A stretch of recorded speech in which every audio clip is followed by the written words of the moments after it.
ಆ ಕ್ರಿಟಿಸೈಸ್ ಮಾಡತಕ್ಕಂಥ ವರ್ಗ ಈ ದೇಶದ ದೇಶದ್ರೋಹಿಗಳು ಅಂತಕ್ಕಂಥ ರೀತಿಯಲ್ಲಿ ಬಿಂಬಿಸ್ತಕ್ಕಂಥದ್ದು. ಇದು ಈ ಕಳೆದ 56 ದಿನದಲ್ಲಿ ನಡ್ಕೊಂಬಂದಿರತಕ್ಕಂಥದ್ದು ನಾನು ಗಮನಿಸಿರ್ತಕ್ಕಂಥ ಅಂಶ. ಇವತ್ತು ನಾನು ನಿಮ್ಮ ಗಮನಕ್ಕೆ ತರಲಿಕ್ಕೆ ಬಯಸ್ತೇನೆ. ಈ ಒಂದು ವಿಷಯದಲ್ಲಿ ಯಾವೊಂದು ಸ್ಟಿಮ್ಯುಲಸ್ ಪ್ಯಾಕೇಜ್ಗಳು 13ನೇ ತಾರೀಕು ಘೋಷಣೆ ಮಾಡಿದ್ದಾರೆ, ಇದ್ರ ಬಗ್ಗೆನೇ ನಾವು ಚರ್ಚೆ ಮಾಡೋದಾದರೆ ಪ್ರಾರಂಭಿಕ ಹಂತದಲ್ಲಿ ನಮ್ಮ ದೇಶದಲ್ಲಿ ಇವತ್ತು 15th finance commission advisory committee, 15ನೇ ಹಣಕಾಸು ಆಯೋಗದ ಸಲಹಾ ಸಮಿತಿ ಏನಿದೆ, ನಾನು ಮಾಧ್ಯಮದಲ್ಲಿ ಪ್ರತಿದಿನ ಗಮನಿಸ್ತಾ ಇರ್ತೀನಿ. ನಾನು ದಿವಸಕ್ಕೆ 12-13 ಪತ್ರಿಕೆ ಓದ್ತೀನಿ. ಈಗಂತೂ ಸಂಪೂರ್ಣ ಬಿಡುವೆ ಇದೆ, ಇನ್ನು ಸ್ವಲ್ಪ ಹೆಚ್ಚಿನ ರೀತಿಯಲ್ಲಿ ಓದ್ಲಿಕ್ಕೆ ಸಮಯ ಇರ್ತದೆ. ಈ ಒಂದು ಕೋವಿಡ್-19 ಹಿನ್ನೆಲೆ ಒಳಗೆ ಏಪ್ರಿಲ್ 23 ಮತ್ತು 24 ನಮ್ಮ ದೇಶದ ಒಂದು ಕೇಂದ್ರ ಸರ್ಕಾರದ ಅದು ಒಂದು ಇಂಪಾರ್ಟೆಂಟ್ ಸಂಸ್ಥೆ, ಅದು ಫೈನಾನ್ಸ್ ಕಮಿಷನ್. ನಮ್ಮ ದೇಶದ ಆರ್ಥಿಕ ಸ್ಥಿತಿಗತಿಗಳ ಬಗ್ಗೆ ಕೇಂದ್ರ ಸರ್ಕಾರಕ್ಕೆ ಸಲಹೆಯನ್ನು ಕೊಡ್ತಕ್ಕಂಥದ್ದೇನಿದೆ, ಈ ಕೋವಿಡ್-19 ಹಿನ್ನೆಲೆ ಒಳಗೆ 23-24ಕ್ಕೆ ಒಂದು ಸಭೆ ಮಾಡಿದ್ರು. ಏಪ್ರಿಲ್ 23-24 ಆ ಸಭೆಯಲ್ಲಿ ಇವತ್ತಿನ ನಮ್ಮ ದೇಶದ ಆರ್ಥಿಕ ಪರಿಸ್ಥಿತಿಗಳ ಹಿನ್ನೆಲೆಯಲ್ಲಿ 4 ರೆಕಮೆಂಡೇಶನ್ಗಳನ್ನು ಮಾಡಿದ್ದಾರೆ.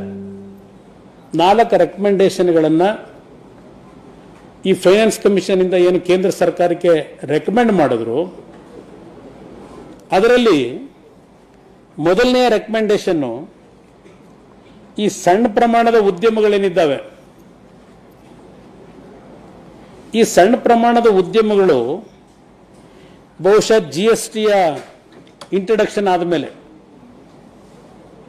ಡಿಮಾನಿಟೈಸೇಷನ್ನ ಇಂಟ್ರಡಕ್ಷನ್ ಆದಮೇಲೆ ಹಲವಾರು ಸಣ್ಣ ಉದ್ಯಮಗಳು ಸಂಕಷ್ಟಕ್ಕೆ ಒಳಗಾಗ್ಬಿಟ್ಟಿದ್ವು. ಈ ಕೋವಿಡ್-19 ಈ ಜಗತ್ತಿನಲ್ಲಿ ಹರಡತಕ್ಕಂಥದ್ದಕ್ಕೆ ಮುಂಚೆನೆ ಕೆಲವು ಸಣ್ಣ ಉದ್ಯಮಗಳು ಯಾವೊಂದು ಸಂಕಷ್ಟದಲ್ಲಿ ಇದ್ದಂಥದ್ದನ್ನು ನಾವೇನು ಗಮನಿಸಿದ್ದೇವೆ, ಅವರ ಆರ್ಥಿಕ ಚಟುವಟಿಕೆಗಳಾಗಲಿ ಮತ್ತು ಆ ಸಂಸ್ಥೆಗಳು ಯಾವೊಂದು ಹಣದ ಒಂದು ದಿವಾಳಿತನಕ್ಕೆ ಒಳಗಾಗಿದ್ದು ಅದಕ್ಕೆ ಒಂದು ಪಾಸಿಟಿವ್ ಡೈರೆಕ್ಷನ್ ಅಲ್ಲಿ ಬೆಂಬಲ ಕೊಡ್ತಕ್ಕಂಥದ್ದಕ್ಕೆ ಮೊದಲನೆಯ ಒಂದು ರೆಕಮೆಂಡೇಶನ್ ಮಾಡಿದ್ದಾರೆ. ದಿವಾಳಿ ಆಗಿರ್ತಕ್ಕಂಥದ್ದನ್ನು ತಡೆಗಟ್ಟಬೇಕು ಅಂತಕ್ಕಂಥದ್ದಕ್ಕೆ ಸಣ್ಣ ಉದ್ಯಮಗಳು ಮೊದಲನೇ ಪ್ಯಾಕೇಜು, ಮೊದಲನೇ ಶಿಫಾರಸು. ಎರಡನೇ ಶಿಫಾರಸು ಈ ಯಾವ ಬ್ಯಾಂಕೇತರ ಹಣಕಾಸು ಸಂಸ್ಥೆಗಳಿದೆಯಲ್ಲ, ಬ್ಯಾಂಕನ್ನು ಹೊರತುಪಡಿಸಿರತಕ್ಕಂಥ ಹಲವಾರು ಹಣಕಾಸು ಸಂಸ್ಥೆಗಳು ಆರ್ಥಿಕವಾಗಿ ಡೌನ್ಫಾಲ್ ಪ್ರಾರಂಭ ಆಗಿತ್ತು. ಈ ಆರ್ಥಿಕವಾಗಿ ಡೌನ್ಫಾಲ್ ಪ್ರಾರಂಭ ಆಗಿ ಅಲ್ಲಿ ಸಾಲ ಕೊಟ್ಟಂಥದ್ದು NPA ಆದಂಥದ್ದೇನಿದೆ,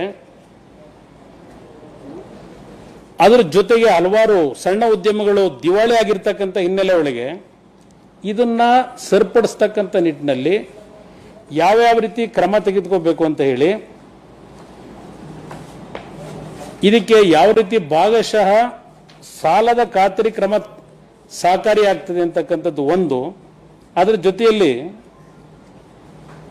ಈ NBFC ಈ ಒಂದು ಸಂಸ್ಥೆಗಳು, ಬ್ಯಾಂಕೇತರ ಹಣಕಾಸು ಸಂಸ್ಥೆಗಳು ಅಂತಕ್ಕಂಥದ್ದೇನಿದೆ, ಇದಕ್ಕೆ 2020 ಮಾರ್ಚ್ಗಿಂತ ಮುಂಚೆ ಸಂಕಷ್ಟದಲ್ಲಿದ್ದಂಥ ಸಂಸ್ಥೆಗಳಿದ್ದಾವೆ, ಉದ್ಯಮಗಳು. ಅದಕ್ಕೆ ಅಂಥ ಸಂಸ್ಥೆಗಳಿಗೆ ಸಾಲದ ಒಂದು ಖಾತರಿ ಕೊಡ್ತಕ್ಕಂಥದ್ದಲ್ಲ ಇವರು ರೆಕಮೆಂಡ್ ಮಾಡಿರೋದು.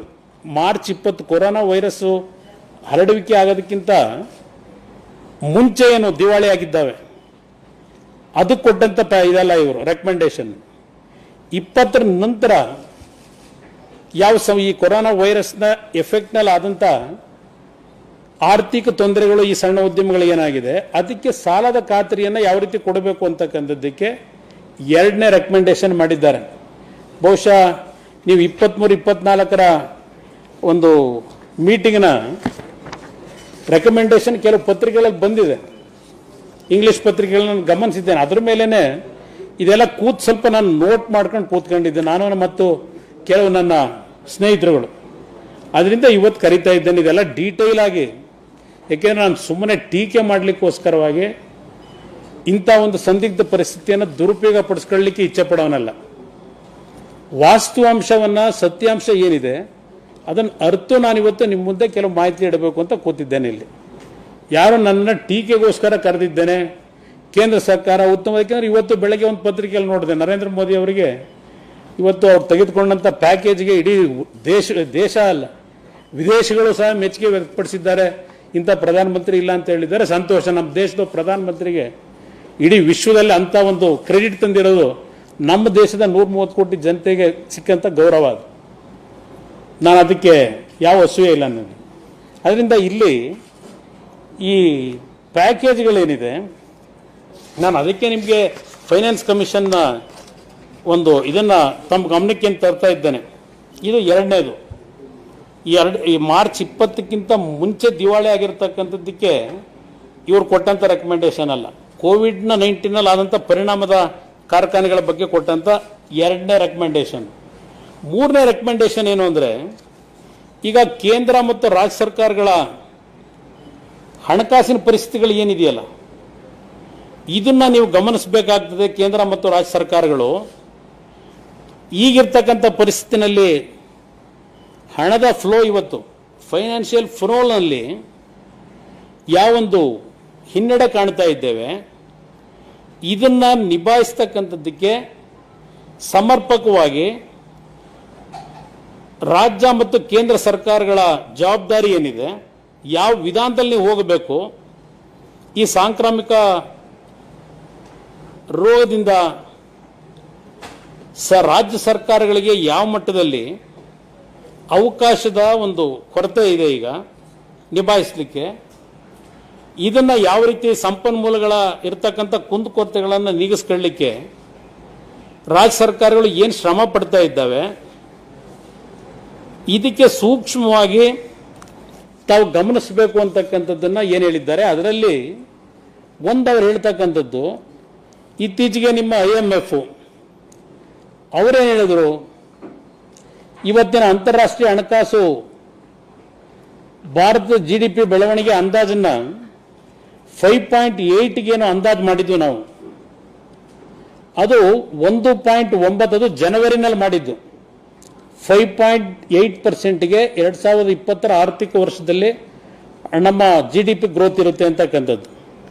ಇವತ್ತಿನ ಕೊರೋನಾ ಎಫೆಕ್ಟ್ನಿಂದ ಅದು 1.9%ಗೆ ರೆಡ್ಯೂಸ್ ಆಗ್ತದೆ ಅಂತಕ್ಕಂಥದ್ದನ್ನು IMF ಹೇಳಿದ್ದಾರೆ. 1930ರಲ್ಲಿ ಯಾವೊಂದು ದ ಗ್ರೇಟ್ ಡಿಪ್ರೆಷನ್ ಅಂತಕ್ಕಂಥದ್ದನ್ನು ನಾವು ಇತಿಹಾಸದಲ್ಲಿ ನೋಡ್ತೇವೆ, ಅದಕ್ಕಿಂತಲೂ ಕೆಟ್ಟ ಪರಿಸ್ಥಿತಿಗಳು ಈಗ ಪ್ರಾರಂಭ ಆಗಿದೆ ಅಂತಕ್ಕಂಥದ್ದನ್ನು ಇದೆಲ್ಲ ಏನು ವ್ಯಾಖ್ಯಾನ ಮಾಡ್ತಾ ಇದ್ದಾರೆ. ಇದು ಅತ್ಯಂತ ದೊಡ್ಡ ಆರ್ಥಿಕ ಬಿಕ್ಕಟ್ಟನ್ನು ನಾವು ಎದುರಿಸ್ತಾ ಇದ್ದೇವೆ. 1930ಕ್ಕಿಂತ ಅವತ್ತಿನ ದಿನಗಳಿಗಿಂತಲೂ ಕೆಟ್ಟ ಆರ್ಥಿಕ ಪರಿಸ್ಥಿತಿನ ಎದುರಿಸ್ತಾ ಇದ್ದೇವೆ ಅಂತಕ್ಕಂಥ ನೀನು ಹೇಳಿದ್ದಾರೆ. ಇಲ್ಲಿ ಪ್ರಶ್ನೆ, ಕೆಲವರು ಹೇಳ್ತಕ್ಕಂಥದ್ದು, ವಿಶ್ವ ಬ್ಯಾಂಕ್ನವರು ನಮ್ಮ ಇವತ್ತಿನ GDPಯ ಬೆಳವಣಿಗೆ 1.5ರಿಂದ 2.8ಕ್ಕೆ ನಿಲ್ಲುತ್ತೆ ಅಂತಕ್ಕಂಥದ್ದನ್ನು ವಿಶ್ವ ಬ್ಯಾಂಕ್ ಹೇಳ್ತಾರೆ. ಇದು 1991ರಲ್ಲಿ ಉದಾರೀಕರಣ ಆದಾಗ ಅವತ್ತೇನು ಎಫೆಕ್ಟ್ ಇತ್ತು, ಅದಕ್ಕಿಂತಲೂ ಕೆಟ್ಟ ಪರಿಸ್ಥಿತಿಗಳನ್ನು ಎದುರಿಸ್ತಾ ಇದ್ದೇವೆ ಅಂತಕ್ಕಂಥದ್ದನ್ನು ಅವರು ನಮಗೆ ಎಚ್ಚರಿಕೆ ಕೊಡ್ತಾ ಇದ್ದಾರೆ. ನಂತರ ಮತ್ತೊಂದು ಸಂಸ್ಥೆ ಫಿಚ್ ಅಂತಕ್ಕಂಥದ್ದು, ಆ ಸಂಸ್ಥೆ ಹೇಳ್ತಾ ಇದ್ದಾರೆ ನಮ್ಮ ಆರ್ಥಿಕ ಅಭಿವೃದ್ಧಿ 0.8ಗೆ ಬಂದು ನಿಲ್ಲುತ್ತೆ ಅಂತ ಹೇಳಿ. ಇನ್ನೊಂದು ಸಂಸ್ಥೆ S&P ಅಂತಕ್ಕಂಥದ್ದು 1.8 ಹೇಳ್ತಾರೆ, ಮೂಡಿಸ್ ಹೇಳ್ತಾರೆ 2.5 ಹೇಳ್ತಾರೆ. ಹೀಗೆ ಮಾರ್ಚ್ 31ಕ್ಕೆ ಕೊನೆಗೊಂಡಂತ 2019-20ರ 5 ಅಭಿವೃದ್ಧಿ ದರ ಏನಿದೆ ಇವತ್ತು ನಾವು ಎಲ್ಲಿಗೆ ಹೋಗ್ತಾ ಇದ್ದೇವೆ, ಇದಕ್ಕೆ ಕೇಂದ್ರ ಸರ್ಕಾರ ಈ ಸಾಧಕ ಬಾಧಕಗಳು ಯಾವ ರೀತಿ ನಾವು ಮುಂದಕ್ಕೆ ಆರ್ಥಿಕ ಪರಿಸ್ಥಿತಿಗಳನ್ನು ನಿಭಾಯಿಸ್ತೀವಿ ಅಂತಕ್ಕಂಥದ್ದಕ್ಕೆ ಒಂದು ಶ್ವೇತಪತ್ರವನ್ನು ಹೊರಡಿಸಲಿ ಅಂತಕ್ಕಂಥದ್ದನ್ನು ಫೈನಾನ್ಸ್ ಕಮಿಷನ್ನು 3ನೇ ರೆಕಮೆಂಡ್ ಮಾಡ್ತಾರೆ. ಇದರ ಪರಿಣಾಮಗಳ ಬಗ್ಗೆ ಹಲವಾರು ಸಂಸ್ಥೆಗಳು ನಮ್ಮ GDPಯ ಬಗ್ಗೆ ಚರ್ಚೆ ಮಾಡಿದ್ದಾರೆ. ಈ ಕೊರೋನಾ ವೈರಸ್ನ ಹಿನ್ನೆಲೆ ಒಳಗೆ ರಾಜ್ಯ ಸರ್ಕಾರಗಳ ಪರಿಸ್ಥಿತಿಗಳು ಎಲ್ಲಿಗೆ ಬರ್ತಾ ಇದ್ದಾವೆ ನಿಭಾಯಿಸಲಿಕ್ಕೆ, ಇದೆಲ್ಲದರ ಬಗ್ಗೆ ಒಂದು ವೈಟ್ ಪೇಪರ್ ಹೊರಡಿಸ್ತೀವಿ ಅಂತಕ್ಕಂಥದ್ದನ್ನು ಈ ಸಂಸ್ಥೆಗಳು ಇದರ ಆಧಾರದ ಮೇಲೆ ಈ ನಮ್ಮ ಫೈನಾನ್ಸ್ ಕಮಿಷನ್ ಹೇಳಿದ್ರು. 4ನೇದೇನು ಹೇಳ್ತಾರೆ, ನಮ್ಮ ದೇಶದ 30 ರಾಜ್ಯಗಳೇನಿದ್ದಾವೆ, ಒಂದೊಂದು ರಾಜ್ಯದ ಪರಿಸ್ಥಿತಿಗಳು ಒಂದೊಂದು ರೀತಿಯಲ್ಲಿದೆ, ಒಂದೊಂದು ರಾಜ್ಯದ ಒಂದೊಂದು ಪರಿಸ್ಥಿತಿ ಇದೆ. ಈ ಕೋವಿಡ್-19ನ ಪರಿಣಾಮಗಳೇನಿದೆ ಎದುರಿಸ್ತಕ್ಕಂಥದ್ರಲ್ಲಿ ಮತ್ತು ಒಂದೊಂದು ರಾಜ್ಯದ ಅವರ ಒಂದು ತೆರಿಗೆ ಸಂಗ್ರಹದ ಹಿನ್ನೆಲೆ ಏನಿದೆ, ಒಂದೊಂದು ರಾಜ್ಯದಲ್ಲಿ ಒಂದೊಂದು ರೀತಿಯ ಸಮಸ್ಯೆಗಳಿರ್ತಕ್ಕಂಥ ಪರಿಸ್ಥಿತಿನಲ್ಲಿ ಆಯಾ ರಾಜ್ಯಗಳ ಇವತ್ತಿನ ಕೋವಿಡ್-19ನ ಹಿನ್ನೆಲೆಯಲ್ಲಿ ತೆರಿಗೆಯ ಕಡಿತಗಳೇನಾಗ್ತಾ ಇದೆ ಸಂಗ್ರಹ ಮಾಡ್ತಕ್ಕಂಥದ್ದು, ಅದಕ್ಕೆ ಯಾವ ರೀತಿಯಲ್ಲಿ ಕೇಂದ್ರ ಸರ್ಕಾರಗಳು ಇವತ್ತು ಆರ್ಥಿಕ ನೆರವುಗಳನ್ನು ಕೊಡಬೇಕು ಅಂತಕ್ಕಂಥದ್ದು ರೆಕಮೆಂಡ್ ಮಾಡಿರ್ತಕ್ಕಂಥದ್ದು ರಾಜ್ಯ ಸರ್ಕಾರಗಳಲ್ಲ, ಕೇಂದ್ರ ಸರ್ಕಾರದ ಅಧೀನದಲ್ಲಿ ಬರ್ತಕ್ಕಂಥ ಅತ್ಯಂತ ಮಹತ್ವವಾದಂಥ ಸಂಸ್ಥೆ ನಿಮ್ಮ 15th ಫೈನಾನ್ಸ್ ಕಮಿಷನ್. ಈ 4 ರೆಕಮೆಂಡೇಶನ್ಗಳನ್ನು ಏನು ಮಾಡಿದ್ರು, ಈ 20 ಲಕ್ಷ ಕೋಟಿ ಪ್ಯಾಕೇಜ್ನಲ್ಲಿ ಕೇಂದ್ರ ಸರ್ಕಾರ ರಾಜ್ಯಗಳಿಗೆ ಏನಾದರೂ ಇಂಥ ಒಂದು ತೆರಿಗೆಯ ಕಡಿತದಿಂದ ಆಗಿರತಕ್ಕಂಥ ತೊಂದರೆಗಳಿಂದ ಆ ಸರ್ಕಾರಗಳು ನಡೆಯತಕ್ಕಂಥದ್ದಕ್ಕೆ ದಿವಾಳಿ ಏನಾಗಿದ್ದಾವೆ, ಇವತ್ತು ಇವರಿಗೆ ನೀವು ಯಾವ ರೀತಿ ಪ್ಯಾಕೇಜ್ನಲ್ಲಿ ಇವತ್ತು ರಾಜ್ಯಗಳಿಗೆ ಹಣ ಇವತ್ತು ಟ್ರಾನ್ಸ್ಫರ್ ಮಾಡ್ತಾ ಇದ್ದೀರಿ, ನಾನು ಕೇಳಲಿಕ್ಕೆ ಬಯಸ್ತೀನಿ ಕೇಂದ್ರ ಸರ್ಕಾರನ. ಈ 4 ರೆಕಮೆಂಡೇಶನ್ ಫೈನಾನ್ಸ್ ಕಮಿಷನ್ ಅವ್ರು ಕೊಟ್ಟಿರೋದು ನಿಮಗೆ ಏಪ್ರಿಲ್ 23-24 ಮೀಟಿಂಗ್ ಮಾಡಿ, ಅವ್ರು ಕೊಟ್ಟ ನಂತರ ನೀವು ತೆಗೆದುಕೊಂಡಂಥ ಈ ಪ್ಯಾಕೇಜ್ ಘೋಷಣೆ ಏನಿದೆ ಎಷ್ಟರ ಮಟ್ಟಿಗೆ ನೀವು ಇವತ್ತು ಇದರಲ್ಲಿ ಸಫಲರಾಗಿದ್ದೀರಿ ಅಂತಕ್ಕಂಥದ್ದು. ನಮ್ಮ NDA ಕೇಂದ್ರದ ಹಣಕಾಸು ಸಚಿವರಿಗೆ ನಾನು ಇನ್ನೊಂದು ಕೇಳಲಿಕ್ಕೆ ಬಯಸ್ತೀನಿ, ಕೇಂದ್ರ ಸರ್ಕಾರಕ್ಕೆ ಇವತ್ತು ಇಂಥ ಒಂದು ಕ್ಲಿಷ್ಟಕರವಾದಂಥ ಪರಿಸ್ಥಿತಿಗಳಲ್ಲಿ ನಾವೇನು ಡಿಸಾಸ್ಟರ್ ಮ್ಯಾನೇಜ್ಮೆಂಟ್ ಅಂತ ಕರಿತೀವಿ, ಈ ಡಿಸಾಸ್ಟರ್ ಮ್ಯಾನೇಜ್ಮೆಂಟ್ನಲ್ಲಿ 2 ಥರ ನಾವು ಸರ್ಕಾರಗಳು ತೀರ್ಮಾನ ತಗೋತೀವಿ. ಒಂದು ಪರಿಹಾರವನ್ನು ಕೊಡ್ತಕ್ಕಂಥವ್ರ ಮುಖಾಂತರ, ಯಾವೊಂದು ಸ್ಟಿಮ್ಯುಲಸ್ ಪ್ಯಾಕೇಜ್ ಕೊಡ್ತೀವಿ ಪರಿಹಾರದ ಮುಖಾಂತರ, ಮತ್ತಿನ್ನೊಂದು ಡೆವಲಪ್ಮೆಂಟ್ ಸ್ಟಿಮ್ಯುಲಸ್ ಏನು ಕೊಡ್ತೀವಿ. ಇದರಲ್ಲಿ ಸರ್ಕಾರ ಎಷ್ಟರ ಮಟ್ಟಿಗೆ ಪರಿಹಾರದ ವೆಚ್ಚ ಮಾಡ್ತಕ್ಕಂಥದ್ರಲ್ಲಿ, ಅಭಿವೃದ್ಧಿ ವೆಚ್ಚ ಮಾಡ್ತಕ್ಕಂಥದ್ರಲ್ಲಿ ಇವರಿಗೆ ಡಿಫ್ರೆನ್ಸ್ ಏನು ಅಂತಕ್ಕಂಥದ್ದು ಯೋಚನೆ ಮಾಡ್ಕೊಂಡ್ರ ಈ ಪ್ಯಾಕೇಜ್ ಘೋಷಣೆ ಮಾಡಬೇಕಾದ್ರೆ. ಇದನ್ನ ನಾನು ಇವತ್ತು ಕೇಂದ್ರ ಸರ್ಕಾರಕ್ಕೆ ಪ್ರಶ್ನೆ ಮಾಡ್ಲಿಕ್ಕೆ ಬಯಸ್ತೇನೆ. ಇವತ್ತು ಪರಿಹಾರ ಅಂದ್ರೆ ಸಾಲ ಕೊಡೋದಲ್ಲ, ಪರಿಹಾರ ಕೊಡ್ತಕ್ಕಂಥದ್ದು ಆರ್ಥಿಕವಾದಂಥ ನೆರವನ್ನ ಕೊಟ್ಟರೆ ಇವತ್ತು ಅವ್ರನ್ನ ಒಂದು ರೀತಿ ಬಲಾಢ್ಯವಾಗಿ ಬೆಳೀತಕ್ಕಂಥದ್ದಕ್ಕೆ ಮತ್ತೆ ರೈಟ್ ಟ್ರ್ಯಾಕಿಗೆ ತರ್ತಕ್ಕಂಥದ್ದಕ್ಕೆ ಪರಿಹಾರ ಕೊಡ್ತಕ್ಕಂಥದ್ದು. ಅಭಿವೃದ್ಧಿ ಅಂದರೆ ನಿಮ್ಮ ಕ್ಯಾಪಿಟಲ್ ಇದನ್ನ ಅಸೆಟ್ನ ಸೃಷ್ಟಿ ಮಾಡ್ತಕ್ಕಂಥದ್ದು. ಇದರಲ್ಲಿ ಇವರು ಪರಿಹಾರ ಕೊಡ್ಲಿಕ್ಕೆ ಹೋಗಲಿಲ್ಲ. ಇಲ್ಲಿ ಇವರು ಇವತ್ತು ನೀವು ಮೊದಲನೇ ಪ್ಯಾಕೇಜ್ ಏನಿದೆ ಅದಕ್ಕೆ ಹೇಳಿದೆ, ಇವತ್ತು ಕೇವಲ ಮೊದಲನೇ ಪ್ಯಾಕೇಜ್ ಬಗ್ಗೆ ನಿಮ್ಮ ಮುಂದೆ ಕೆಲವು ವಿಷಯ ಇಡ್ತೀನಿ ಅಂತ ಹೇಳಿ 13ನೇ ತಾರೀಕಿನ ಸುಮಾರು 6.5 ಲಕ್ಷ ಕೋಟಿ ರೂಪಾಯಿಗಳ ಪ್ಯಾಕೇಜ್ ಏನು ಘೋಷಣೆ ಮಾಡಿದ್ದಾರೆ. ನಾನು ಎಲ್ಲ ಮಾಹಿತಿಗಳನ್ನು ನಿಮ್ಮ ಮುಂದೆ ಕೊಡ್ತೀನಿ, ಈಗ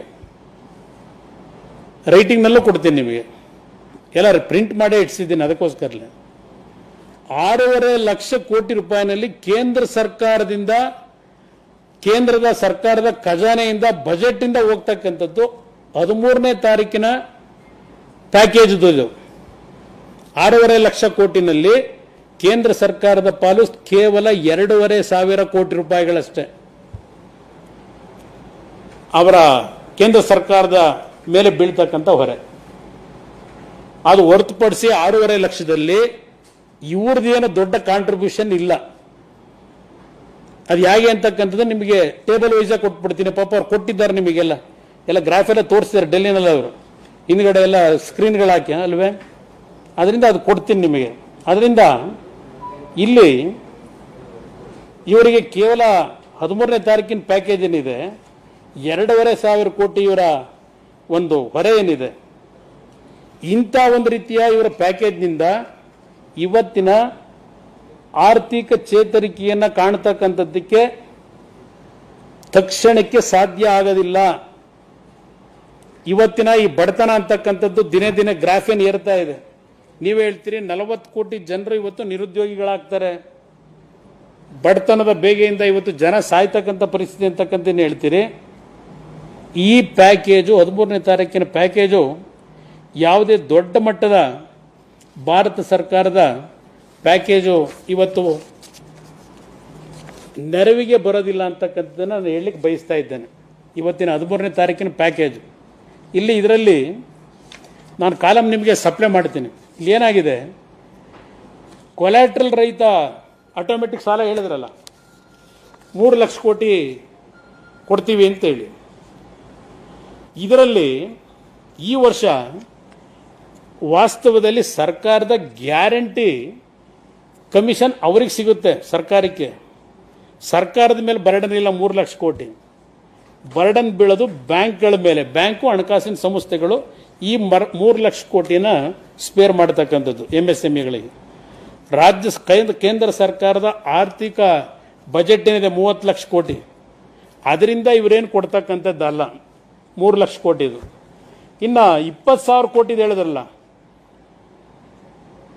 ಸಂಕಷ್ಟದಲ್ಲಿರ್ತಕ್ಕಂಥ SMEಗಳಿಗೆ ಸಬಾರ್ಡಿನೇಟ್ ಸಾಲ ಅಂತ ಹೇಳಿ, ಅದರಲ್ಲಿ 20,000 ಕೋಟಿನಲ್ಲಿ ಇದರಲ್ಲೂ ಸಹ ಸಂಪೂರ್ಣ ಬ್ಯಾಂಕಿನ ವ್ಯವಹಾರ. ಅದು ಸರ್ಕಾರದ ಎಲ್ಲೂ ಪಾಲಿಲ್ಲ. ಅಲ್ಲಿ purely A bank transaction and government is not at all involved. ಇದರಲ್ಲೂ ಎರಡನೇ 20,000 ಕೋಟಿ ಪ್ಯಾಕೇಜು. ದೆನ್ ಈಕ್ವಿಟಿ ನೀಡ್ತೀವಿ ಅಂತ ಹೇಳಿದ್ರಲ್ಲ 50,000 ಕೋಟಿ ಈಕ್ವಿಟಿ ನೀಡ್ತಕ್ಕಂಥದ್ರಲ್ಲೂ ಸಹ ಇವರೇನು ಹೇಳ್ತಾರೆ, ಸರ್ಕಾರ ಕ್ರೆಡಿಟ್ ಗ್ಯಾರಂಟಿ ಟ್ರಸ್ಟ್ ಎಂಬ ಟ್ರಸ್ಟ್ ಅನ್ನು ರಚಿಸಲಾಗುವುದು ಈ 50,000 ಕೋಟಿ ಈಕ್ವಿಟಿಗೆ. ಸರ್ಕಾರವು ತನ್ನ ಕೊಡುಗೆಯನ್ನು ಮುಂದಿನ ಕೆಲ ವರ್ಷಗಳಲ್ಲಿ ನೀಡುವುದು. ಇದು 50,000 ಕೋಟಿ ನಾಳೆ ಬೆಳಗ್ಗೆ ನಿಮಗೆ ಬರೋದಿಲ್ಲ, 6.5 ಲಕ್ಷ ಕೋಟಿನಲ್ಲಿ. ದೆನ್ ವ್ಯಾಪಾರಿಗಳಿಗೆ ಮತ್ತು ಕಾರ್ಮಿಕರಿಗೆ PF ಇದೆಯಲ್ಲ, PF relief for business and workers, ಇದು government pay PF for both ಅಂತಕ್ಕಂಥದ್ದು ಏನಿದೆ, ಇದು ಎರಡಕ್ಕೂ ಇವರಿಬ್ಬರಿಗೆ, ಇದು ಒಂದರಲ್ಲಿ ಅವರಿಗೆ ಗೌರ್ಮೆಂಟ್ ಆಫ್ ಇಂಡಿಯಾ 2,500 ಕೋಟಿ ಹೇಳಿದ್ನಲ್ಲ ನಿಮಗೆ, ಈ 6.5 ಲಕ್ಷ ಕೋಟಿನಲ್ಲಿ ಕೇವಲ 2,500 ಕೋಟಿ ಕೇಂದ್ರ ಸರ್ಕಾರ ಕೊಡ್ತಕ್ಕಂಥ ಹಣ ಇದು ಈ ವ್ಯಾಪಾರಿಗಳು ಮತ್ತು ಕಾರ್ಮಿಕರ PFಗೆ. ಇನ್ನು 6,750 ಕೋಟಿ ಇನ್ನೊಂದು ಹೇಳಿದ್ರು, 10% ಲೋಯರ್ PFನ ಕೊಡುಗೆ ಅಂತಕ್ಕಂಥದ್ದಕ್ಕೆ. ಇದು ಯಾವುದೇ ನಿಧಿ ಇಲ್ಲ, ಇದಕ್ಕೆ ಸರ್ಕಾರದಿಂದ ಏನನ್ನೂ ಭರಿಸುವ ಅಗತ್ಯವಿಲ್ಲ. ಇದಕ್ಕೆ 6,500 ಕೋಟಿಗೆ. ನಂತರ ಈ NBFCಗಳಿಗೆ ಲಿಕ್ವಿಡಿಟಿ ಸ್ಕೀಮ್ ಹೇಳಿದ್ರಲ್ಲ, ಸ್ಪೆಷಲ್ ಲಿಕ್ವಿಡಿಟಿ ಸ್ಕೀಮ್ 30,000 ಕೋಟಿ. ಇದಕ್ಕೂ ಸಹ ಕೇಂದ್ರ ಸರ್ಕಾರದಿಂದ government need not have spend any amount now, ಇದಕ್ಕೂ ಇಲ್ಲ. ಇದು ಸಹ ಸರ್ಕಾರವು ಗ್ಯಾರಂಟಿ ನೀಡಬೇಕಾಗಬಹುದು ಮತ್ತು ಸದ್ಯಕ್ಕೆ ಹಣದ ಅಗತ್ಯವಿಲ್ಲ. ವಾಸ್ತವದಲ್ಲಿ ಸರ್ಕಾರಕ್ಕೆ ಕಮಿಷನ್ ಸಿಗಬಹುದು ವಾಸ್ತವಿಕವಾಗಿ ನಿಮ್ಗೆ ಹೇಳಬೇಕು ಅನ್ನೋದಾದ್ರೆ. ಆಮೇಲೆ ಇನ್ನೊಂದು 45,000 ಕೋಟಿ ಪಾರ್ಷಿಯಲ್ ಕ್ರೆಡಿಟ್ ಗ್ಯಾರಂಟಿ ಸ್ಕೀಮ್ ಹೇಳಿದ್ರಲ್ಲ, ಇದು ಸರ್ಕಾರಕ್ಕೆ ಏನು ಸರ್ಕಾರ ಕೊಡಬೇಕಾದಿಲ್ಲ, ಇದಕ್ಕೂ ಸಹ ಬ್ಯಾಂಕ್ನವ್ರು ಇದರದ್ದು ಜವಾಬ್ದಾರಿ ತೆಗೆದುಕೋಬೇಕಾಗ್ತದೆ. ಇನ್ನು ಇದು ಹೇಳಿದ್ರಲ್ಲ ಯಾವುದು ಡಿಸ್ಕಾಮ್ಗಳದ್ದು, ಡಿಸ್ಕಾಮ್ 90,000 ಕೋಟಿ ಪ್ಯಾಕೇಜು. ಇದು ಕೇಂದ್ರ ಸರ್ಕಾರ ಏನು ಕೊಡೋದಿಲ್ಲ, ಇದಕ್ಕೆ ರಾಜ್ಯ ಸರ್ಕಾರಗಳು ಇದಕ್ಕೆ ಗ್ಯಾರಂಟಿ ಕೊಡಬೇಕು. ಕೇಂದ್ರ ಸರ್ಕಾರದ ಪಾಲಿಲ್ಲ ಇದಕ್ಕೆ. ಆಯಾ ರಾಜ್ಯ ಸರ್ಕಾರಗಳು ಇದಕ್ಕೆ ಗ್ಯಾರಂಟಿ 90,000 ಕೋಟಿಗೆ ಅವರು ಕೊಡಬೇಕಾಗ್ತದೆ. ಇನ್ನು ಟ್ಯಾಕ್ಸ್ ಪೇಯರ್ದು TDS ಮತ್ತು TCS ದರಗಳದ್ದು ಹೇಳಿದ್ರಲ್ಲ, ಅದರಲ್ಲಿ ಇದಕ್ಕೂ ಸಹ 50,000 ಕೋಟಿ ಅಂತಲೂ ಹೇಳ್ಕೊಂಡಿದ್ದಾರೆ. ಇದಕ್ಕೆ ಹೆಚ್ಚುವರಿ ನಿಧಿಯ ಅವಶ್ಯಕತೆ ಇಲ್ಲದೆ ಇರತಕ್ಕಂಥದ್ದು. ನಾನೆಲ್ಲ ಏನು ಚರ್ಚೆ ಮಾಡಿದೆ ಅದನ್ನು ನನ್ನ ಗಮನಕ್ಕೆ ಏನು ಬಂದಿದೆ, ಇದರಲ್ಲೂ ಸಹ ರಿಮಾರ್ಕ್ಸ್ಗೆ ಏನು ಹೇಳ್ತಾರೆ, there is no need for government funds, in fact government revenue will be safe ಅಂತ ಹೇಳ್ತಾರೆ. ಇದಕ್ಕೂ ಸಹ ದೆನ್ ಇಲ್ಲಿ ನಾನು ಈ 6.5 ಲಕ್ಷ ಕೋಟಿ ಪ್ಯಾಕೇಜ್ ನಿಮ್ಗೆ ಏನು ಹೇಳ್ತಾ ಇದ್ದೇನೆ, ಇಲ್ಲಿ ಸುಳ್ಳಿನ ಕಂತೆ ಅಂತಕ್ಕಂಥದ್ದು ನನ್ನ ಅಭಿಪ್ರಾಯ. ಅವತ್ತು 13ನೇ ತಾರೀಕು ಹೇಳಿರ್ತಕ್ಕಂಥದ್ದು ಮೊದಲನೇ ಕಂತಲ್ಲೇ ಹಲವಾರು ಸುಳ್ಳಿನ ಸರಮಾಲೆಗಳೇ ಕೇಂದ್ರ ಸರ್ಕಾರದಿಂದ ಕೊಟ್ಟಿರ್ತಕ್ಕಂಥದ್ದು. ಇಲ್ಲಿ ನೀವು ದೊಡ್ಡ IAS ಆಫೀಸರ್ನ ಕೇಳಬೇಡಿ, ಒಬ್ಬ ಸಾಮಾನ್ಯ ಪ್ರಜೆ ಕೇಳಿದ್ರು ಮುಂದಿನ ದಿನಗಳಲ್ಲಿ ಇದು ಎಷ್ಟು ಜನಗಳನ್ನು ಮಿಸ್ಲೀಡ್ ಮಾಡ್ತಕ್ಕಂಥ ಮೂರ್ಖತನದ ಘೋಷಣೆಗಳು ಅಂತಕ್ಕಂಥದ್ದು ಬಹುಶಃ ಮುಂದಿನ ದಿನಗಳಲ್ಲಿ ಇದು ಗೊತ್ತಾಗ್ತದೆ. ನಾನು ಈಗ ನಿಮ್ಮ ಗಮನಕ್ಕೆ ತರತಕ್ಕಂಥದ್ದು ಕೊಲ್ಯಾಟ್ರಲ್ ರಹಿತ ಆಟೋಮೆಟಿಕ್ ಸಾಲ ಹೇಳಿದ್ರಲ್ಲ 3 ಲಕ್ಷ ಕೋಟಿ, ಎಷ್ಟು ಇವತ್ತು ಈ ದೇಶದ ಜನತೆಯನ್ನು ನಿಮ್ಮಗಳನ್ನು ಸಹ ದಾರಿ ತಪ್ಪಿಸಿದ್ದಾರೆ ಅನ್ನೋದಕ್ಕೆ ಇಲ್ಲಿ ಪ್ರಶ್ನೆ. ನಾನು ಮೊದಲೇ ಹೇಳಿದ್ನಲ್ಲ, ಆಯೋಗ ರೆಕಮೆಂಡ್ ಮಾಡಿರ್ತಕ್ಕಂಥದ್ದು ಫೈನಾನ್ಸ್ ಕಮಿಷನ್ ಇವರಿಗೆ ಕೊಲ್ಯಾಟ್ರಲ್ ಸೆಕ್ಯೂರಿಟಿ ಕೊಡ್ತಕ್ಕಂಥ ವಿಷಯದಲ್ಲಿ ಆಟೋಮೆಟಿಕ್ ಸಾಲ ಕೊಡ್ತಕ್ಕಂಥದ್ದಕ್ಕೆ ಇದು ಅವರೇ ರೆಕಮೆಂಡ್ ಮಾಡಿರ್ತಕ್ಕಂಥದ್ದು ಕೇಂದ್ರದ ನಮ್ಮ ಫೈನಾನ್ಸ್ ಕಮಿಷನ್ನಲ್ಲಿ. ಇದು ದಿವಾಳಿ ಆಗಿರ್ತಕ್ಕಂಥ ಸಣ್ಣ ಉದ್ದಿಮೆಗಳಿಗೆ ಪ್ರೋತ್ಸಾಹ ಕೊಡ್ತಕ್ಕಂಥದ್ದಕ್ಕೆ ಮತ್ತು ಆರ್ಥಿಕ ಚಟುವಟಿಕೆಗಳನ್ನು ಇವತ್ತು ಸ್ವಲ್ಪ ಇಂಪ್ರೂವ್ ಮಾಡ್ತಕ್ಕಂಥ ನಿಟ್ಟಿನಲ್ಲಿ ಬೆಂಬಲಿಸಬೇಕು ಅಂತ ಏನು ಹೇಳ್ತಾರೆ. ಇಲ್ಲಿ ಸರ್ಕಾರ ಹೋಮ್ವರ್ಕ್ ಮಾಡಲಿಲ್ಲ ಅನ್ನೋದಕ್ಕೆ ಇನ್ನೊಂದು ನಿಮ್ಮ ಗಮನಕ್ಕೆ ತರ್ತೇನೆ, ಸರಿಯಾದ ರೀತಿ ಹೋಮ್ವರ್ಕ್ ಆಗಲಿಲ್ಲ ಅನ್ನೋದಕ್ಕೆ. ಇಲ್ಲಿ ಸರ್ಕಾರ ಫೆಬ್ರವರಿ 29ನೇ ತಾರೀಕಿನವರೆಗೆ, ನಿಮ್ಮ 14ನೇ ತಾರೀಕು ಲಾಕ್ಡೌನ್ ಬಂತು, ಅದಕ್ಕಿಂತ ಮುಂಚೆ ಎಷ್ಟು ಕಂಪ್ನಿಗಳು ಸರಿಯಾಗಿ ಕಾರ್ಯನಿರ್ವಹಿಸ್ತಾ ಇದ್ವು, ಎಷ್ಟು ಕಂಪ್ನಿಗಳು ಏಪ್ರಿಲ್ 20ನೇ ತಾರೀಕೊಳಗೆ ಇನ್ ಬಿಟ್ವೀನ್ ದಿವಾಳಿ ಆಗಿದೆ, ಫೆಬ್ರವರಿ 29, 2020 ಫೆಬ್ರವರಿ 29, 2020ರವರೆಗೆ ಎಷ್ಟು ಆಕ್ಟಿವಿಟೀಸ್ ಸ್ಟಾಪ್ ಆಗಿತ್ತು, ಎಷ್ಟು ಚೆನ್ನಾಗಿ ಕೆಲಸ ಮಾಡ್ತಾ ಇದ್ರು. ಫೆಬ್ರವರಿ 29ರಿಂದ ಏಪ್ರಿಲ್ 30ನೇ ತಾರೀಕಿನವರೆಗೆ ಈ ಆಕ್ಟಿವಿಟೀಸ್ ಮೇಲೆ ಆದಂಥ ಎಫೆಕ್ಟ್ ಕೊರೋನಾ ಒಂದು ವೈರಸ್ನಿಂದ ಎಷ್ಟು ಕಾರ್ಖಾನೆಗಳು ದಿವಾಳಿ ಆದವು, ಆಕ್ಟಿವಿಟೀಸ್ ನಿಲ್ತು. ಇದನ್ನು ಒಂದು ಸರ್ವೆ ಮಾಡಿಸಿ ರೆಡಿ ಮಾಡಿ ಇಟ್ಕೋಬೇಕಲ್ಲ. 45 ಲಕ್ಷ ಇವತ್ತು ಈ ಒಂದು ಕಂಪ್ನಿಗಳೇನಿದ್ವು ಇದೆಲ್ಲ MSMEಗಳನ್ನ 45 ಲಕ್ಷ ಅಂತ ಏನು ಹೇಳಿದ್ದೀರಿ, ಇದು ಫೆಬ್ರವರಿ 29ಕ್ಕಿಂತ ಮುಂಚೆ ಯಾವ ದಿವಾಳಿ ಆಗಿದ್ದು, ಚೆನ್ನಾಗಿದ್ದು ಈ 2 ತಿಂಗಳಲ್ಲಿ ಯಾವ ದಿವಾಳಿ ಆಯಿತು, ಇದ್ರ ಬಗ್ಗೆ ಒಂದು ಸರ್ವೆ ಮಾಡಿ ಇಟ್ಕೋಬೇಕಾದಂಥ ಸರ್ಕಾರ ಯಾವುದೇ ರೀತಿಯಲ್ಲಿ ಸರ್ವೆ ಮಾಡಲಿಲ್ಲ, ಮಾಹಿತಿಗಳನ್ನ ಸಂಗ್ರಹ ಮಾಡ್ಕೊಳ್ಳಲಿಲ್ಲ. ಇದು ಈಗ ಕೇಂದ್ರ ಸರ್ಕಾರ ಇವತ್ತು ಈ ರೀತಿಯ ಬೇಜವಾಬ್ದಾರಿ ತಂದಿಂದ ಈಗೇನು ಘೋಷಣೆ ಮಾಡ್ಕೊಂಡಿದ್ದಾರೆ, ಇವತ್ತು 3 ಲಕ್ಷ ಕೋಟಿ ಹೇಳಿದ್ದಾರಲ್ಲ, ಇದು ತಾವು ಸೂಕ್ಷ್ಮವಾಗಿ ಗಮನಿಸಬೇಕು. ಇವತ್ತು ಯಾವ ಈ ಕೇಂದ್ರ ಸರ್ಕಾರ 3 ಲಕ್ಷ ಕೋಟಿ ಹೇಳ್ತಾ ಇದ್ದಾರೆ, ಈ MSMEಗಳಿಗೆ ಕೊಡ್ತೀವಿ ಆರ್ಥಿಕ ನೆರವು ಅಂತೇಳಿ, ಕೊಲ್ಯಾಟ್ರಲ್ ವಿತೌಟ್ ಕೊಲ್ಯಾಟ್ರಲ್ ಸೆಕ್ಯೂರಿಟಿ ಕೇಂದ್ರ ಸರ್ಕಾರವೇ ಕೊಟ್ಟು, ಇಲ್ಲಿ ಈ ರೀತಿಯ ಆಕ್ಟಿವಿಟೀಸು ಕಳೆದ 50 ವರ್ಷಗಳಿಂದ ನಡೀತಾ ಇದೆ. ಇವತ್ತು ಹೊಸದಾಗಿ ಇದೇನು ಪ್ರಾರಂಭ ಮಾಡಿರೋದಲ್ಲ, ಕಳೆದ 50 ವರ್ಷಗಳಿಂದ ಇದು ನಮ್ಮ ಪ್ರತಿ ವರ್ಷದ ಪ್ರೋಸೆಸ್. ಇದು ಇವರೇನು ಹೊಸದಾಗಿ ಇದನ್ನು ಪ್ರಾರಂಭ ಮಾಡಿರೋದಲ್ಲ. ಕೊಲ್ಯಾಟ್ರಲ್ ಸೆಕ್ಯೂರಿಟಿ 3 ಲಕ್ಷನ ಇವತ್ತು ವಿತೌಟ್ ಇದು ಗ್ಯಾರಂಟಿ ನಾವೇ ಕೊಡ್ತೀವಿ ಅಂತ ಹೇಳ್ತಿದ್ದಾರೆ. ಇದು ಇವತ್ತು ತಂದಿರೋ ಕಾರ್ಯಕ್ರಮ ಅಲ್ಲ. ಬಹುಶಃ ನಿನ್ನೆ ಟೈಮ್ಸ್ ಆಫ್ ಇಂಡಿಯಾದಲ್ಲಿ ನೋಡಿದೆ, ಇವತ್ತು ವಿಜಯ ಕರ್ನಾಟಕದಲ್ಲೂ ಬಂದಿದೆ ನಮ್ಮ ಆರ್ಥಿಕ ಸಚಿವರ ಒಂದು ಹೇಳಿಕೆ. 2008ರಲ್ಲಿ ಕಾಂಗ್ರೆಸ್ ಸರ್ಕಾರ ಸಿಕ್ಕಿದ್ದವ್ರಿಗೆಲ್ಲ ಅವ್ರ ಪಕ್ಷದ ಕಾರ್ಯಕರ್ತರಿಗೋ ಯಾರ್ಯಾರಿಗೋ ಸಿಕ್ಕಾಪಟ್ಟೆ ದುಡ್ಡು ಕೊಟ್ಬಿಟ್ಟು ಇಷ್ಟ ಬಂದಂಗೆ ಕೊಟ್ಟ ದುಡ್ಡು ವಾಪಸ್ ಬರಲಿಲ್ಲ, ನಾವು ಆ ರೀತಿ ಪ್ಯಾಕೇಜ್ ಕೊಡ್ತಾ ಇಲ್ಲ ಅಂತ ಇವತ್ತೇನೋ ಆರ್ಥಿಕ ಸಚಿವರು ಹೇಳಿರೋದು ಗಮನಿಸ್ತೆ ನಾನು ಪತ್ರಿಕೆಗಳಲ್ಲಿ. ಇಲ್ಲಿ ನಾನು ಹೇಳ್ತಕ್ಕಂಥದ್ದು, ಈ ಬ್ಯಾಂಕ್ಗಳಲ್ಲಿ ಹೆಚ್ಚುವರಿ ಸಾಲ ಕೊಡ್ತಕ್ಕಂಥ ಒಂದು ಉದ್ದಿಮೆ ಇದೇನಿದೆ, ಉದ್ದಿಮೆಗಳಿಗೆ ಇದು 50 ವರ್ಷದಿಂದ ನಡ್ಕೊಂಬಂದಿರ್ತಕ್ಕಂಥ ಏನು ಹೇಳಿದ್ದಾನೆ, ಇದು ನಿರಂತರ ಪ್ರಕ್ರಿಯೆ ಏನಾಗಿದೆ. ಈ ಡೆಪಾಸಿಟ್ಗಳನ್ನ ಇವತ್ತು ಬೆಳೆಸ್ಕೊಳ್ಳದೇ ಇದ್ರೆ ಬ್ಯಾಂಕ್ಗಳು ಇದನ್ನು ಸಾಲ ಕೊಟ್ಟು ಸಾಲ ತಗೊಂಡು ಇದನ್ನು ಪ್ರೋಸೆಸ್ಗಳನ್ನ ಕಂಟಿನ್ಯೂ ಆಗದೆ ಹೋದರೆ ಇವತ್ತು ಯಾವ ರೀತಿಯಲ್ಲಿ ಇದು ಬೆಳಿಲಿಕ್ಕೆ ಸಾಧ್ಯ ಅಂತಕ್ಕಂಥದ್ದು ಪ್ರಶ್ನೆ. ಇದಾಯಿತು 2008ರಿಂದ ನಾನು ಹೇಳಿದೆ. ಈ ಕೊಲಾಟ್ರಲ್ ಸಾಲಗಳನ್ನ ಕೊಟ್ಕೊಂಡು ಬಂದರು.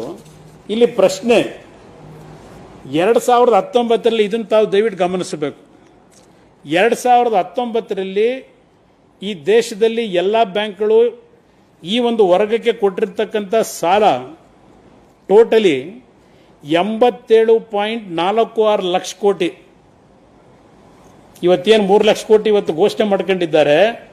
87.46 ಲಕ್ಷ ಕೋಟಿ ರೂಪಾಯಿಗಳನ್ನು 19ರಲ್ಲಿ ಎಲ್ಲ ಬ್ಯಾಂಕ್ಗಳು ನೀಡಿರ್ತಕ್ಕಂಥ ಸಾಲ ಅದು 97.10 ಲಕ್ಷ ಕೋಟಿಗೆ ಏರಿಕೆ ಆಗ್ತದೆ. 87.46 ಲಕ್ಷ ಕೋಟಿಯಿಂದ 97.10 ಲಕ್ಷ ಕೋಟಿ ಏರಿಕೆ ಏನಾಯಿತು. ಈ ಕೋವಿಡ್ನ ವರ್ಷದಲ್ಲೂ 9.64 ಕೋಟಿ ಹೆಚ್ಚಿಗೆ ಆಗಿದೆ ಸಾಲ ಕೊಟ್ಟಿರ್ತಕ್ಕಂಥದ್ದು.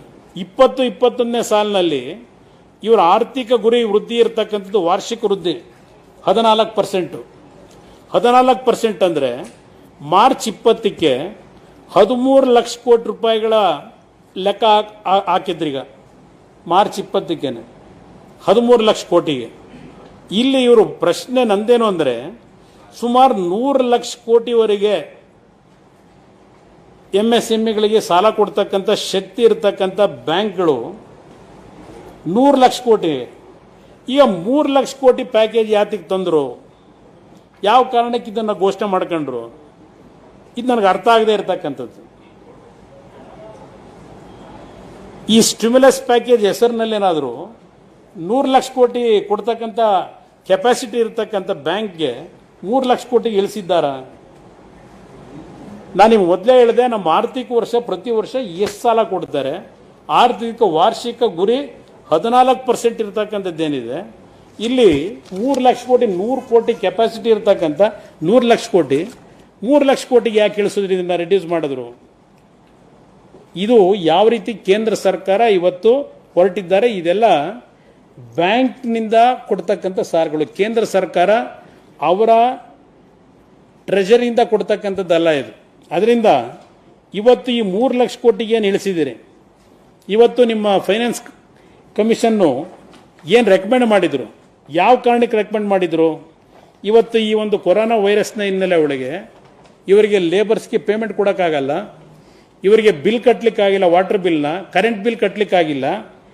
ಈ ಹಿನ್ನೆಲೆ ಒಳಗೆ ಈ ಒಂದು MSMEಗಳಿಗೆ ನೆರವು ನೀಡಬೇಕು ಅಂತಕ್ಕಂಥದ್ದೇನಿದೆ.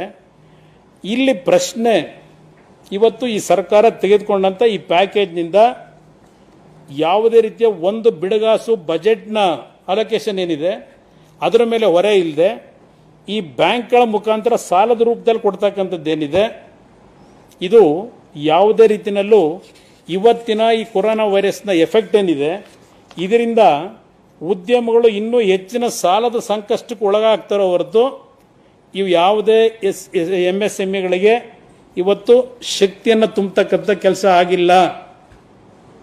ದಯವಿಟ್ಟು ಇದನ್ನು ತಾವು ಸೂಕ್ಷ್ಮವಾಗಿ ಅರ್ಥೈಸ್ಕೋಬೇಕು ಅಂತಕ್ಕಂಥದ್ದನ್ನು ಮನವಿ ಮಾಡ್ತೇನೆ.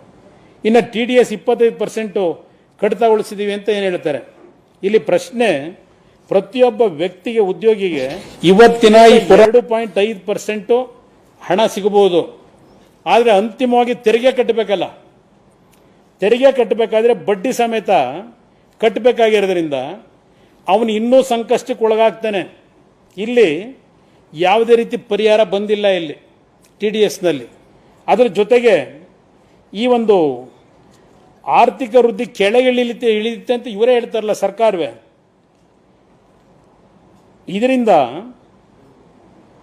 ಈ ಆರ್ಥಿಕ ವೃದ್ಧಿ ಇಳಿಸ್ತಕ್ಕಂಥದ್ದು ಫಿಸಿಕಲ್ ಡೆಫಿಸಿಟ್ನ ಇವತ್ತು ಎಲ್ಲ ಒಂದು ಕಡೆ ಅದಕ್ಕೆ ರೆಮಿಡೀಸ್ನ ಇವರು ಹುಡುಕ್ಲಿಕ್ಕೆ ಹೋಗಲಿಲ್ಲ. ಇವರು ನನ್ನ ಅಭಿಪ್ರಾಯದಲ್ಲಿ ಇವತ್ತು ಈ TDS ಅಂತಕ್ಕಂಥದ್ದೇನಿದೆ ಪ್ರತಿಯೊಬ್ಬರು ಮತ್ತೆ ಮುಂದೆ ಕಟ್ಟಲೇಬೇಕಾಗ್ತದೆ ತೆರಿಗೆ ಮುಖಾಂತರ.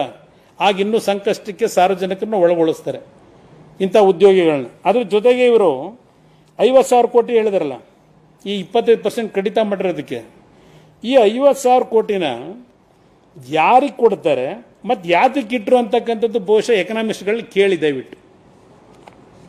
ಈ 50,000 ಕೋಟಿನ ಏನಕ್ಕೆ ಇಟ್ಕೊಂಡವ್ರೆ, ಇದು ಯಾರಿಗೆ ಕೊಡ್ತಾರೆ? ಬಹುಶಃ ಆರ್ಥಿಕ ಸಚಿವರೇ ಸ್ಪಷ್ಟೀಕರಣ ಕೊಡಬೇಕು ನನ್ನ ಅಭಿಪ್ರಾಯದಲ್ಲಿ.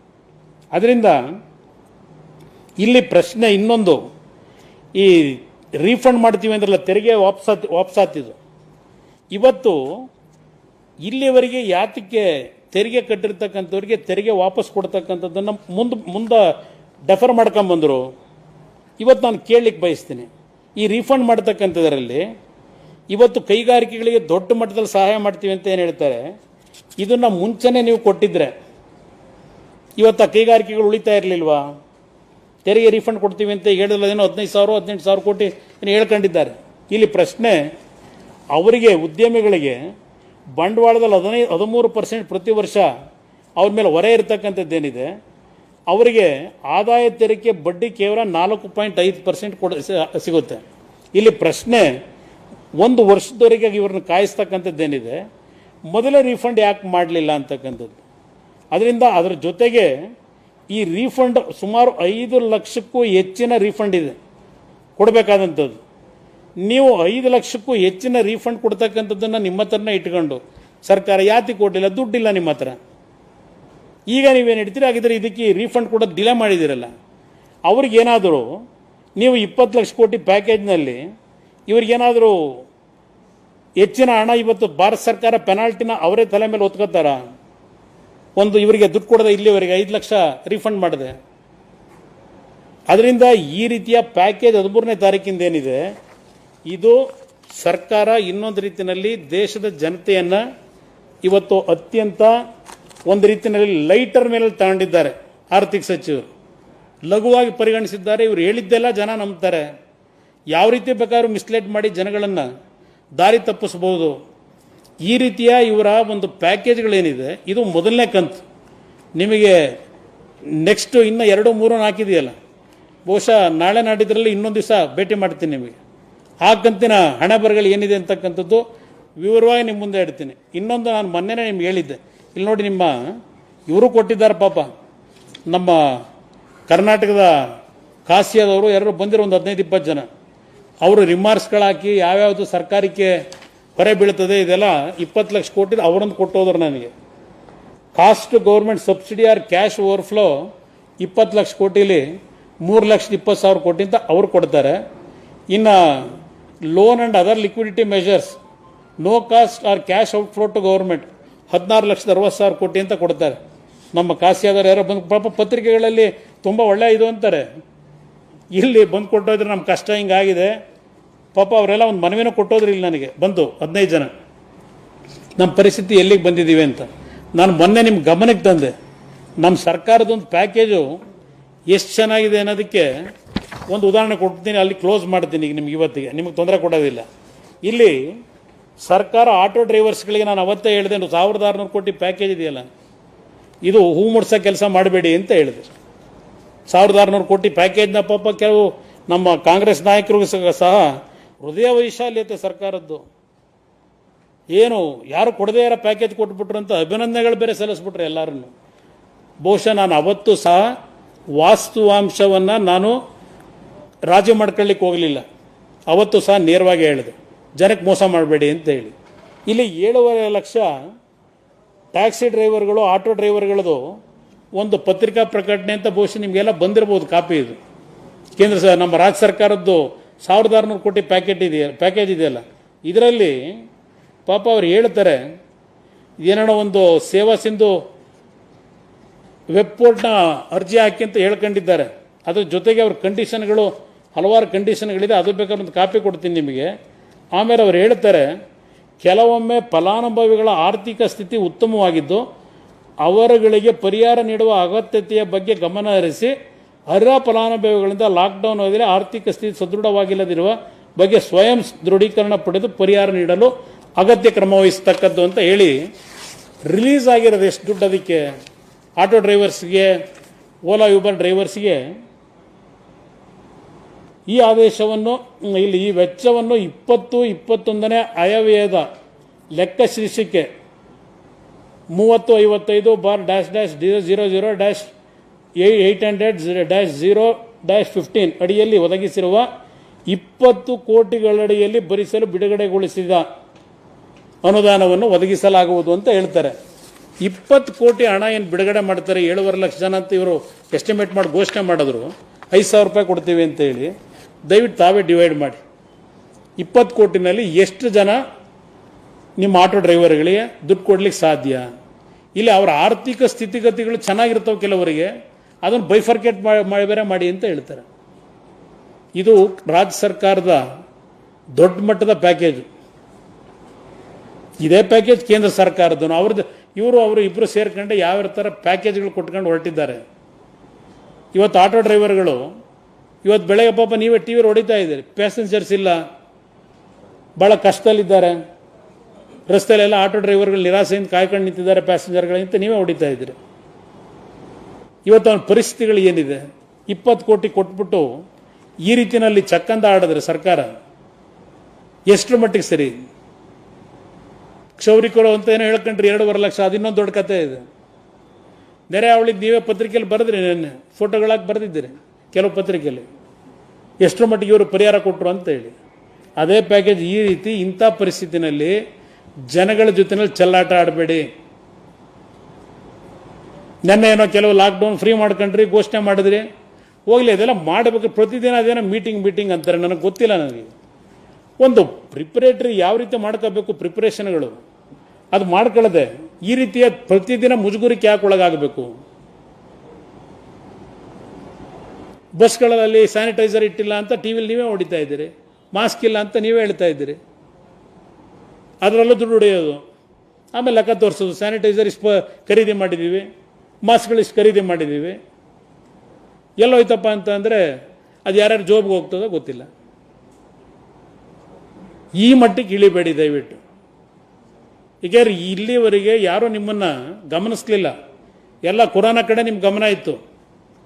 ಮಾಧ್ಯಮದ ಮಿತ್ರರು ಸಹ ಬಹುಶಃ ಕೊರೋನಾದ ಪ್ರತಿದಿನದ ಬೆಳವಣಿಗೆ ಬಗ್ಗೆ ನಿಮ್ಮ ಗಮನ ಕಾನ್ಸಂಟ್ರೇಷನ್ ಇಟ್ಟಿದ್ರೆ ಬಹುಶಃ ಮುಂದಿನ ದಿನಗಳು ಈ ಲಾಕ್ಡೌನ್ ಫ್ರೀ ಆದಾಗೆ ನಿಮ್ಮ ಗಮನ ಇಲ್ಲಿವರೆಗೆ ಏನು ಬೆಂಬಲ ಕೊಟ್ಕೊಂಬಂದಿರಲ್ಲ, ಬಹುಶಃ ನಮಗಿಂತ ಹೆಚ್ಚಾಗಿ ನಿಮ್ಮಿಂದಲೇ ಶುರುವಾಗ್ತದೆ ಈ ಲೋಪದೋಷಗಳ ಬಗ್ಗೆ ಸಾರ್ವಜನಿಕರು ಕಣ್ಣು ತೆರೆಸ್ತಕ್ಕಂಥದ್ದು.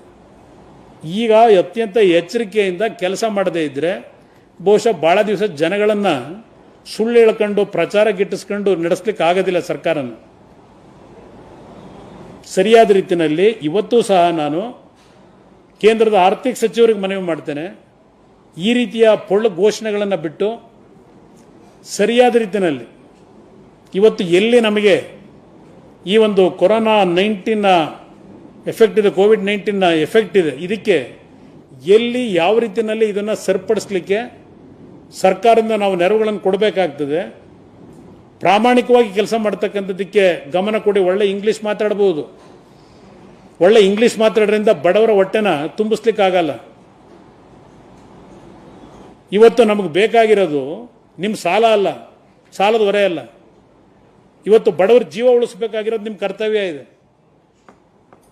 ಆ ನಿಟ್ಟಿನಲ್ಲಿ ಕೆಲಸ ಮಾಡಿ ಅಂತಕ್ಕಂಥದ್ದನ್ನು ನಾನು ಮಾಧ್ಯಮದ ಮಿತ್ರರ ಮುಖಾಂತರ ಮನವಿ ಮಾಡ್ತೇನೆ.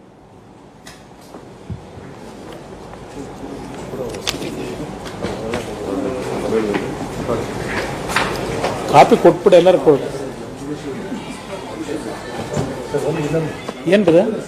ಹಾಂ, ನಂದು ಮುಗೀತು ಬರ್ತದೆ. ಆಮೇಲೆ ಇನ್ನೊಂದು, ನಾನು ಆ್ಯಕ್ಚುಲಿ ಈಗ ಇದು ಮುಗಿದ ಮೇಲೆ ಚನ್ನಪಟ್ಟಣಕ್ಕೆ ಹೋಗ್ತಾ ಇದ್ದೇನೆ. ನಮ್ಮ ಇಲ್ಲಿ ಮಾಧ್ಯಮದ ಮಿತ್ರರಿಗೆ ಇನ್ಫಾರ್ಮೇಷನ್ ಕೊಡ್ತಕ್ಕಂಥ ಇವತ್ತು. ಯಾಕೆಂದರೆ ಮೊನ್ನೆ ದಿನ ಬಾಳೆ ಗಿಡಗಳು ಸುಮಾರು 180 ಎಕರೆನಲ್ಲಿ ನಾಶ ಆಗಿದೆ. ಅದರಲ್ಲಿ ಒಬ್ಬ ಕಿಡ್ನಿ ಪೇಷಂಟು, ನಾನೇ ಮುಖ್ಯಮಂತ್ರಿ ಇದ್ದಾಗ 5 ಲಕ್ಷ ರೂಪಾಯಿ ಕೊಟ್ಟು ಅವ್ನಿಗೆ ಆಪ್ರೇಷನ್ ಮಾಡಿ ಅವನಿಗೇನೋ ಜೀವ ಕೊಟ್ಟಿದ್ವು. ಡ್ರೈವರ್ ಅವನಿಗೆ ಡ್ರೈವರ್ ಕೆಲಸ ಮಾಡಿದ್ರೆ ಮತ್ತೆ ನಿನ್ನ ಕಿಡ್ನಿ ಮೇಲೆ ಎಫೆಕ್ಟ್ ಆಗ್ತದಪ್ಪ ಅಂತ ಹೇಳಿ ಕೆಲವರೆಲ್ಲ ಅಡ್ವೈಸ್ ಮಾಡಿದ್ಮೇಲೆ ಡಾಕ್ಟ್ರುಗಳು ಅಲ್ಲೆಲ್ಲ ಹೋಗಿ ಹಳ್ಳಿ ಒಳಗೆ 5 ಎಕರೆ ಭೂಮಿನ ಲೀಸಿಗೆ ತಗೊಂಡು ಬಾಳೆ ಹಾಕೊಂಡಿದ್ದ. ಇವತ್ತು 8 ಲಕ್ಷ ರೂಪಾಯಿ ಬಾಳೆ ಸಂಪೂರ್ಣ ನಾಶ ಆಗೋಯ್ತು. ಇವತ್ತು ಅಲ್ಲಿ ಆ ರೈತರನ್ನ ಭೇಟಿ ಮಾಡಿ ಒಂದು 4-5 ಹಳ್ಳಿಲಿ ಪ್ರಾಬ್ಲಮ್ ಇದೆ. ಇವತ್ತು ರಾಜ್ಯ ಸರ್ಕಾರಕ್ಕೂ ನನ್ನ ಮುಖ್ಯ ಕಾರ್ಯದರ್ಶಿಗಳು ಮನವಿ ಮಾಡಿದ್ದೀನಿ, DC-ಗೂ ಮನವಿ ಮಾಡಿದ್ದೀನಿ. ಇವತ್ತು ಒಂದೊಂದು ಎಕರೆನಲ್ಲಿ ಬಾಳೆ ಬೆಳಿಬೇಕಾದ್ರೆ ಕನಿಷ್ಠ 1 ಲಕ್ಷ ರೂಪಾಯಿಗಳವರೆಗೆ ವೆಚ್ಚ ಆಗ್ತದೆ ಅವರಿಗೆ. 8 ಲಕ್ಷ 10 ಲಕ್ಷ ರೂಪಾಯಿ ಬೆಳೆ ಕಳ್ಕೊಂಡಿದ್ದಾರೆ. ಹೆಚ್ಚಿನ ನೆರವು ಕೊಡಿದ್ದಕ್ಕೆ ನಮ್ಮ ಅಧಿಕಾರಿಗಳು ಹೇಳ್ತಾರೆ 2,500 ಸಾವಿರ ಕೊಡ್ತೀವಿ ಅಂತ ಎಕರೆಗೆ. 2,500 ಸಾವಿರದಲ್ಲಿ ಅವ್ರ ಪಾಪ ಬದುಕೇನಾಗಬೇಕು ರೈತರು? ಸಾಲ ಕೂಡ ದೊಡ್ಡದಲ್ಲ. ಅವನ ಪರಿಸ್ಥಿತಿಗಳು ಈ ರೀತಿ ಏನಿದೆ. ಬಾಳೆ ತೋಟ ಸಂಪೂರ್ಣ ನಾಶ ಆಗಿದೆ ಬ್ರದರ್.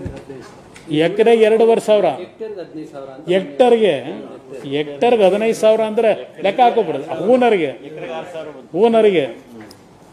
6,000 ಇಲ್ಲ.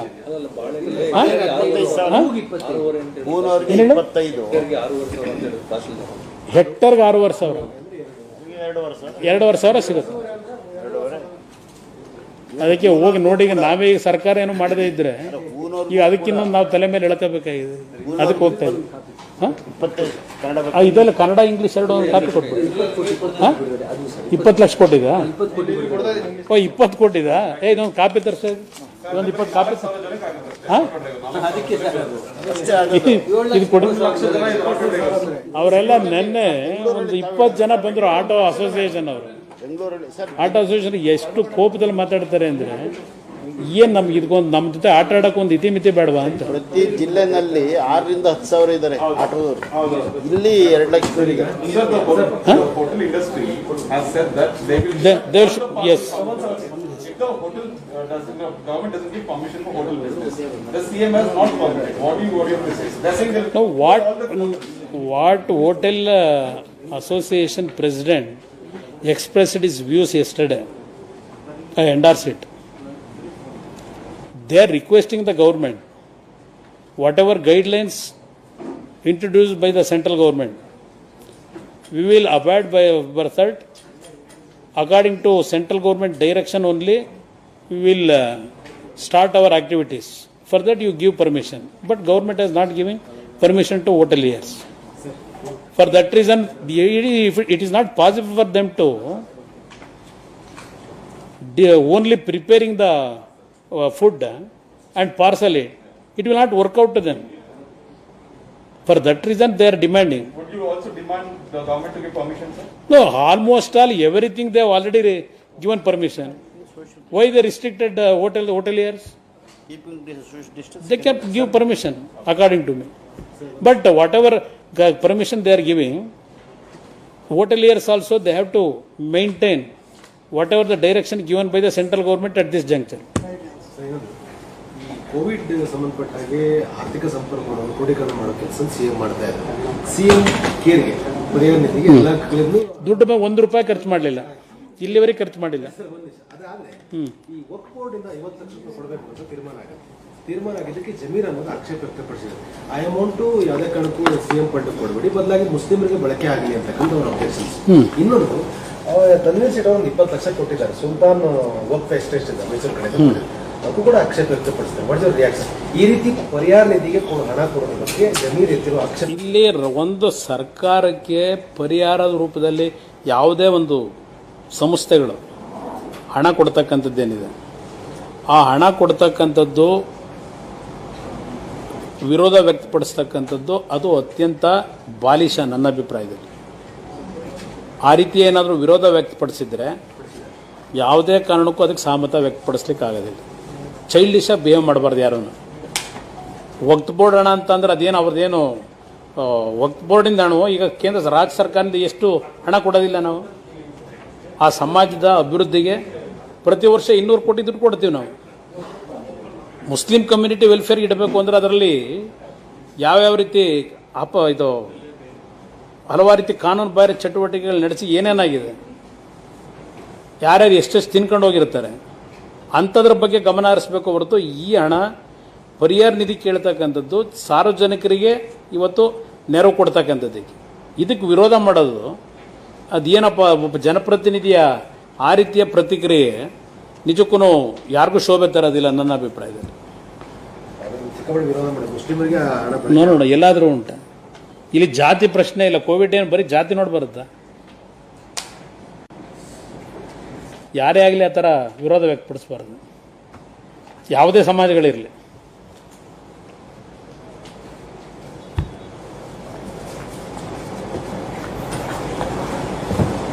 ದೊಡ್ಡ ಡೀಟೈಲ್ ಹೋಗ್ಬಿಟ್ರೆ ಬ್ರದರ್ ಈ ಪ್ಯಾಕೇಜ್ದು ಯಾವ್ದು ಏನಪ್ಪ ಆಶ್ಚರ್ಯ ನಮಗೆ. ಅದು ಯಾಕೆ ಮಾತಾಡಲ್ವೋ ಏನು ಈಗ 50,000 ಕೋಟಿ ಇದೆ ಅಂತ ಇವರಿಗೆ ಬೀದಿ ವ್ಯಾಪಾರಿಗಳಿಗೆ ಅಂದ್ರಲ್ಲ 5,000 ಕೋಟಿನ ಕೊಡ್ತೀವಿ ಅಂತ ಹೇಳಿ ಯಾವ ಬ್ಯಾಂಕ್ನ ಅಲ್ಲ 10,000 ತಗೊಳೋದಕ್ಕೆ ಕೊಡ್ತೀವಿ ಸಾಲ ತಗೊಳಕ್ಕೆ ಅಂತ ಯಾವ ಬ್ಯಾಂಕ್ನವ್ರು ಅವ್ರನ್ನ ಒಳಗಡೆ ಬಿಟ್ಕೊತಾರೆ. ಅದೇ ಸರ್, ನೀವು ಲಾಸ್ಟ್ ಟೈಮ್ ಗೌರ್ಮೆಂಟ್ ತಂದಿದ್ದಲ್ಲ ಸರ್. ನಾವೇ ನಾವು ಇಲ್ಲಿ ತಂದಿದ್ದು ಬೇರೆ, ಇಲ್ಲಿ ತಂದಿದ್ದ ಸ್ಕೀಮ್ ಬೇರೆ. ನಾವು ನ್ಯಾಷನಲೈಸ್ಡ್ ಬ್ಯಾಂಕ್ನಲ್ಲ, ನಾವು ಸಹಕಾರಿ ಬ್ಯಾಂಕ್, ನಮ್ಮ ಸರ್ಕಾರದಿಂದ ಬಡ್ಡಿ ಕಟ್ತಾ ಇದು ಇದ್ವಿ. ಆಗೋಯ್ತು ಸರ್, ಮೊನ್ನೆನೂ ಆಯ್ತು. ಅದನ್ನೇ ಅದು ಮನ್ನನು ಈಗೇನೋ ಮಾಡ್ಕೊಂಡ್ರು. ಅದು ಡೈರೆಕ್ಟ್ ಹೋಯ್ತು 10,000 ರೂಪಾಯಿ.